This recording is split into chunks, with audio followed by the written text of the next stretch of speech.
Pourquoi en France, elle s'est développée différemment? Elle s'est développée en opposition au pouvoir.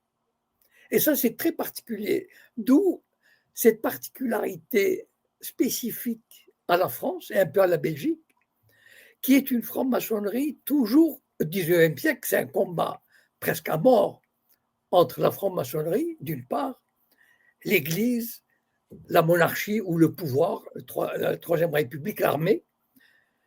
Et donc, c'est une lutte, et c'est pour ça que c'est ce qui donne à la maçonnerie française cet esprit de, comment dire, de groupe, pas de résistance, mais disons de contestation, que d'ailleurs les institutions n'aiment pas, parce qu'en fait, ils ont développé, c'est vrai, le secret, alors que chez les anglo-saxons, il n'y a rien de secret, tout est ouvert, le temple, il donne sur la rue, on peut rentrer, etc.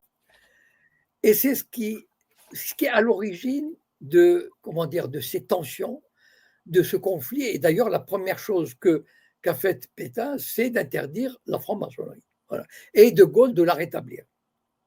Donc évidemment, les francs-maçons ont gardé de cette période de guerre des réflexes de secret, de discrétion, de réunion, disons, qui leur donnent cette impression d'être des comploteurs, des complotistes ou des comploteurs, ou des gens qui n'aiment pas le pouvoir, voilà, qui luttent contre l'ordre établi ou qui essayent de le manipuler.